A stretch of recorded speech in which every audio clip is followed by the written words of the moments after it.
김주옥의 현대시 백선 묶어 읽기. 이번 시간은 우리 인간이라면 누구나 그 개별적인 정서나 경험 이런 것은 다 다를 수 있잖아요. 그래도 누구나 한번 태어나서 갈 때까지는 그 감정은 보편적으로 두루두루 갖게 되는 그런, 뭐 그렇게 말 붙여도 될까 모르겠습니다만은 인간의 보편적인 정서라 그럴 수 있는 유년의 추억, 동경, 고독 이런 정서들을 모아서 한번 생각해 보도록 하겠습니다.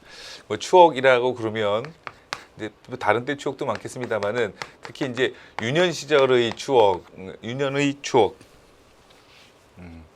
유년 시절의 추억이라고 그랬어요. 그래서 추억의 대상 중에서 유년 시절을 추억하는 내용이 제일 많거든요, 시에서. 그래서 이런 시를 주제를 따로 묶어봤습니다. 그 다음에 이제 동경이라는 것은 뭔가 지향하게 된다는 뜻이죠. 어디 가보고 싶다 그럴 때, 소망하게 될 때 우리가 이제 동경이라고 부릅니다. 그 다음에 고독이라는 것도, 고독의 원인은 다 다르지만 어떤 때 사람들은 언뜻 그 외로움을 느낄 수 있습니다. 나이에 불문하고, 대개는 이제 나이가 연세가 많아지면 많아질수록 그 고독감이 더 심화되긴 합니다만은 나이를 불문하고, 그래서 추억, 동경, 고독 이런 것들은, 이런 작품들은 꼭 비단 우리나라뿐만이 아니라 전 세계 모든 문학을 하는 특히 시인들은 주로 다루게 되는 정서라고 할 수 있습니다. 추억에 대해서 얘기해 보면요, 추억이라는 것은 기본적으로 이런 그리움의 정서가 바탕에 깔려 있을 가능성이 많다 그럴 수 있어요. 그렇죠? 그런데 그 그리움이라는 것이 반드시 유년 시절에 굉장히 유복했던 경험만을 대상으로 하느냐, 너무너무 행복했다 하는 것만 대상으로 하지 않고, 예를 들어서 뭐 가난하다든가, 그래서 그 가난의 비애가 묻어 있는 그 시절도 사람은 지나가고 나면 다 그 추억의 대상이 되거든요. 평생 추억을 먹고 사는 삶의 과정이라는 것은 추억을 먹는 과정이다 이렇게 얘기하는 사람도 있는데, 추억이라는 것은 기본적으로 그것이 유복했든 유복하지 않았든 간에 세월이 지나고 나면 그 시절 이렇게 짠한 마음을 갖게 됩니다. 그래서 대개는 이제 그리움의 정서가 연결되는 경우가 많고요. 추억이라는 것은 기본적으로 이제 회상이지 않습니까? 회상. 그 회상이라는 것은, 회상이 되면 이것은 이제 회상에 매개물이 있는 경우가 굉장히 많죠. 우리가 살면서 언뜻 살다가 갑자기 아무 계기도 없었는데 유년 이러진 않잖아요. 지나가다가 보니까 뭔가 나무를 딱 봤는데 내가 옛날에 놀던 그 나무랑 비슷하게 생겼다든가, 뭐 어떤 사물을 딱 봤는데 유년 시절이 생각나게 한다든가, 그런 매개물이 등장하게 되지요. 그래서 대개는 이제 매개물을 통해서 회상을 하게 되는데, 회상이라는 것은 우리의 시상 전개 방식으로 치면 뭐 회상이다 이렇게 나오는 경우도 없진 않습니다만은, 그것보다는 이것이 이제 그 시간의 변화, 회상이라는 것은 좀 현재하고는 다르게 과거를 회상하는 거니까 시간의 변화가 시상 전개에 중요한 역할을 한다, 이런 식으로 설명을 하면서 회상이라는 것을 설명해요. 그러니까 전개 방식이, 그 시상 전개 방식이 시간의 변화가 시상 전개에 중요한 역할을 한다, 이렇게 하면 그것이 회상이 됐다는 얘기구나 이렇게 알아들으면 되겠습니다. 그 다음에 이제 회상은 그리움이라고 했으니까, 그리움이라는 것은 대개 이제 그리움의 대상이 있기 마련이지요. 그래서 대개는 이제 유년 시절의 추억이면 나의 어린 시절이니까 나의 유년 시절이 자체가 이제 회상의 대상이 되겠습니다만은, 나 이외의 어떤 그리운 대상이 등장하는 경우도 많다 하는 것을 유년의 추억에서 얘기할 수 있습니다. 그럼 이 시절이 유복하든 유복하지 않든 간에 이 시기가 그립다는 것은, 반대로 얘기하면, 그럼 현재의 시점하고 비교해 보면, 현재랑 비교했을 때 여기가 너무너무 만족스럽다 그러면 사실은 과거를 잘 생각 안 하게 되지요. 그런데 이쪽이 지금 부정적인 그런 경향이 많다는 거예요. 여기에 삶이 좀 삭막하다든가 황량하다든가 뭐 외롭고 쓸쓸하다든가, 그래서 어쨌든 여기가 부정적으로 되면 그게 과거의 추억을 촉발하는 경우가 많다는 거예요. 나 옛날에는 안 그랬는데, 이런 느낌이 들면 띠로리 이렇게 해가지고 과거 생각이 나는 경우가 많잖아요. 그래서 현재의 삶과 이렇게 대비되는 경우도 많다 하는 것을 알았으면 좋겠습니다. 많이 썼는데 다 필요한 정보였습니다. 그 다음에 이제 동경이라는 건요, 동경은 내가 어디에 도달하고 싶어요. 그러니까 뭔가 이제 이상적인 공간 이런 것이 등장하는 경우가 많지요. 근데 동경이라는 게 나오면 쉽게 거기에 도달하지 못한다 하고 나오는 경우가 많습니다. 내가 어떤 세계를 꿈꿔왔는데 거기 내가 노력하다 갔어 이런 내용보다는 벼르다가 결국 못 가봤다든가 뭐 동경하는 세계가 있었는데 거기에 가지 못한다든가, 그러니까 대개는 이제 도달하지 못하는 경우가 많다는 것을 알 수 있습니다. 역으로 생각해 보면 쉽게 그렇게 도달할 수 없기 때문에 동경할지도 몰라요. 그렇죠?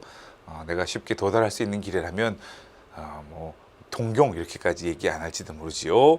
그래서 대개는 그런 것을 상징하는 공간이 드러나기 마련이지요. 뭐 바다라든가 아니면 동경하는 세계를 나타내는 뭐 깃발이 동경하는 뭐 해원이라든가 뭐 하늘나라로 간다든가 뭐 이렇게 어쨌든 쉽게 도달하지 못하는 어떤 공간이 상징적으로 제시되는 경우가 많다 이렇게 할 수 있겠습니다. 그다음에 이제 고독이라는 것은 대상이 부재하면 이게 그리움이 연결되는 거 아닙니까? 그럴 때 부재한 경우도 있고요. 고독이라는 것은 특별한 이게 이별 장치가 없는 경우도 있어요. 이별이 아닌 경우에도 예를 들어서 사랑하는 이임이 곁에 없다. 그래서 나는 외롭다. 이런 고독도 있을 수 있지만 인간은 누구나 외롭게 살 수밖에 없어. 김소월의 산유화 같은 경우에는 꽃이 다른 꽃들은 이쪽에 있는데 꽃이 저기 있네 이렇게 손짓하는 거, 혹은 사람은 여기 있는데 꽃이 저기 있네 이렇게 손짓하는 것처럼 뭔가 특별한 사유가 나오지 않았는데도 불구하고, 이별의 사유가 나오지 않았는데 근원적인 고독이라는 게 있을 수 있다는 거죠. 그래서 누구나 다 특별한 사유가 없이 인간이라는 존재는 다 누구나 근원적인 고독을 안고 살아갈 수밖에 없어. 이런 노래도 있어요.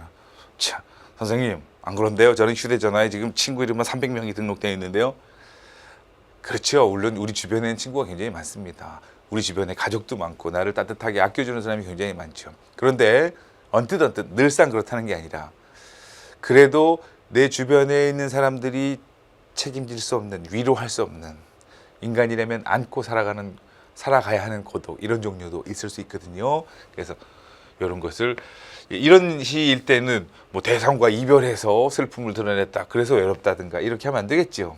그래서 추억, 동경, 고독을 노래한 시가 많았는데 우리 개별시에도 그런 시를 여러 편 다뤘거든요. 그런 것을 다시 한번 기억해보는 시간을 갖도록 하겠습니다. 했던 거 기억납니까? 엄마 걱정, 국수, 하류, 방울소리, 낙타 이렇게 하면 이 공통점이 뭔 것 같아요. 예, 이런 것들이 다 유년 시절에 대한 추억이 들어있는 거죠. 그래서 되게 이제 엄마 걱정이라는 것은 제목에도 들어 있습니다만은 내용이 그다지 밝지가 않죠.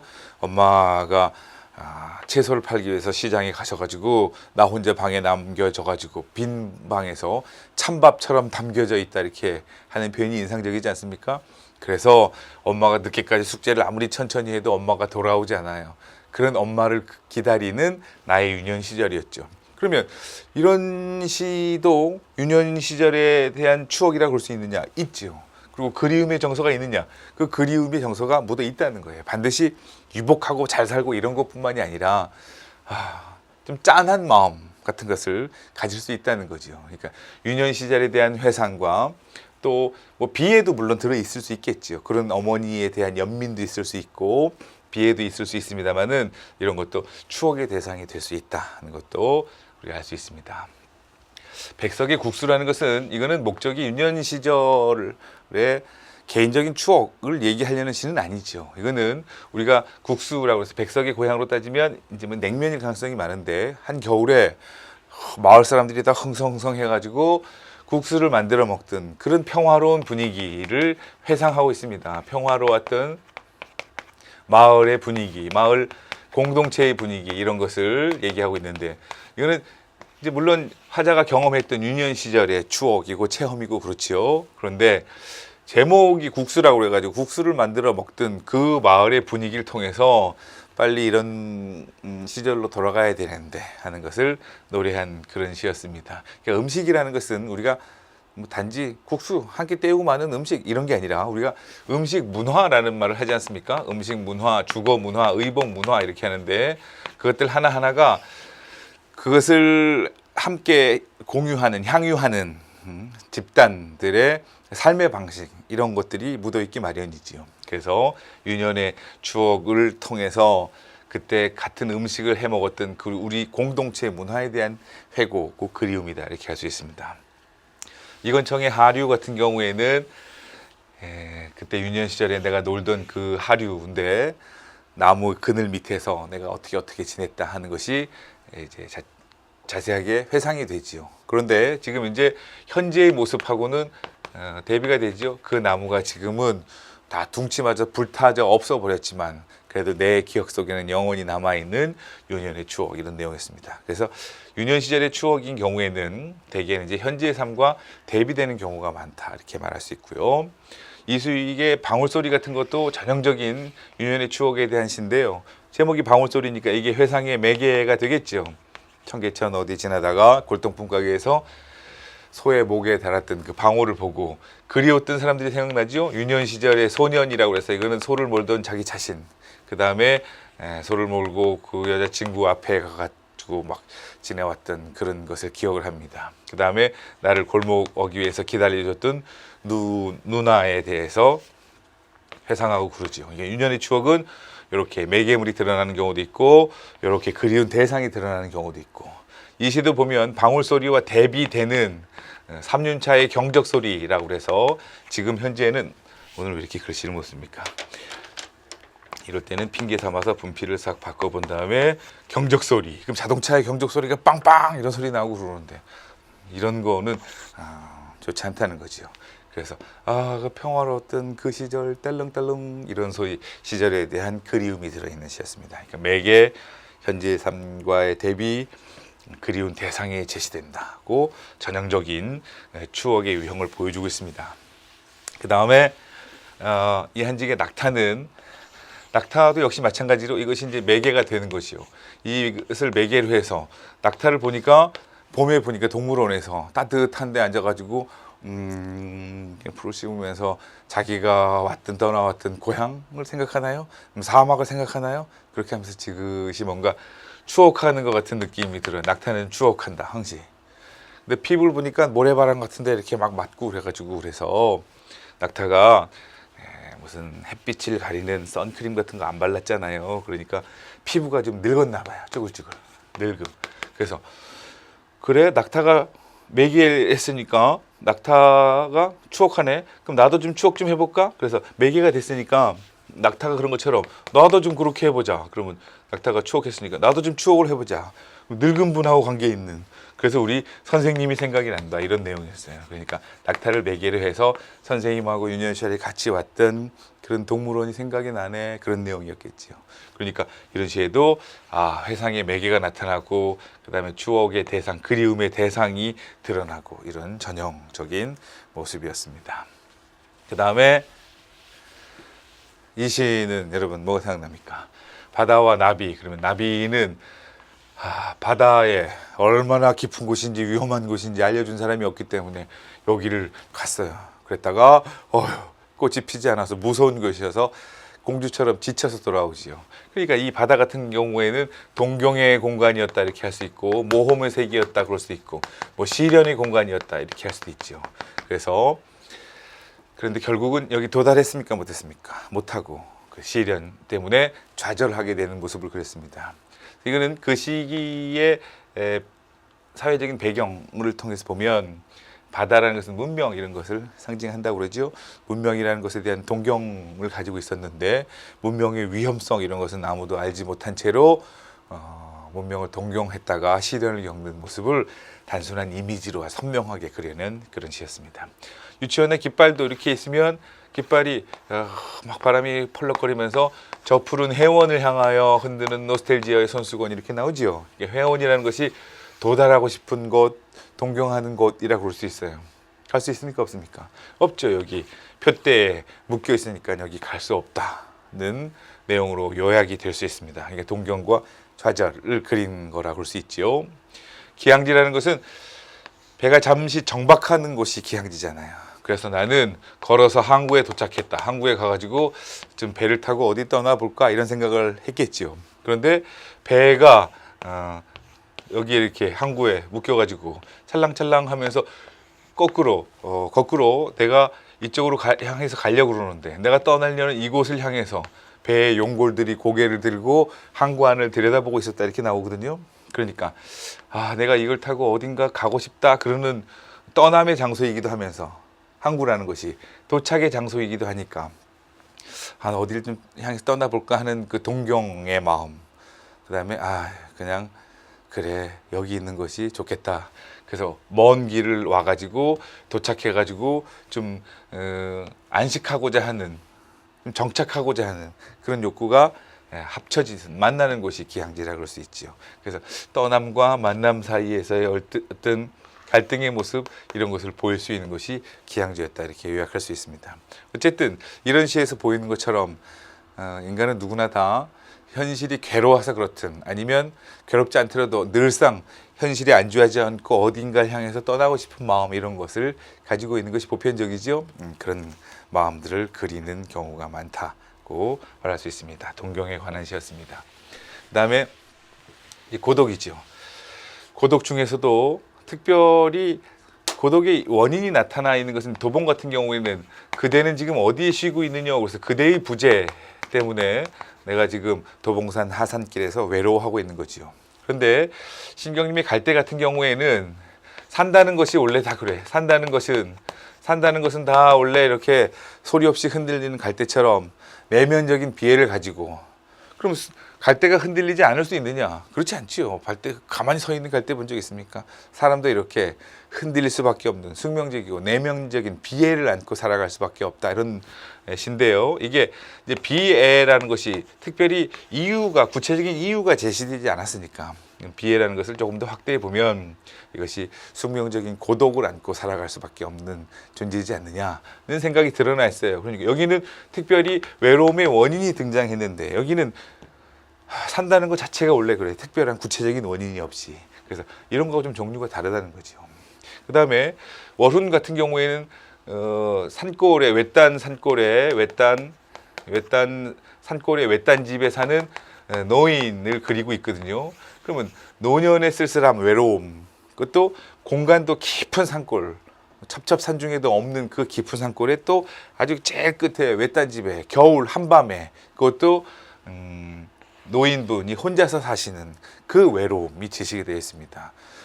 이분도 왜 무슨 어떤 이유 때문에 그 산골에 살게 됐는지 그런 구체적인 사연이 알 수 없지만 이 세상에 우리가 외롭다고 생각할 수 있는 것은 공간도 그러면 외롭겠구나, 시기도 겨울밤이면 외롭겠구나, 연세로 봐도 이런 연세쯤 되면 외롭겠구나.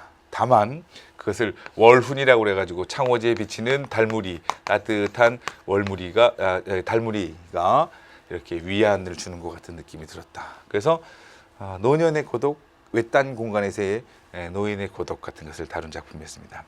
김종삼의 묵화 같은 것은 서로 적막한 처지에 할머니하고 소의 외로움이 아주 제목인 묵화처럼 군더더기 없이 아주 여백의미로 처리해서 간단하게 절제한 표현이 두드러진 그런 시였죠. 인상적인 시였습니다.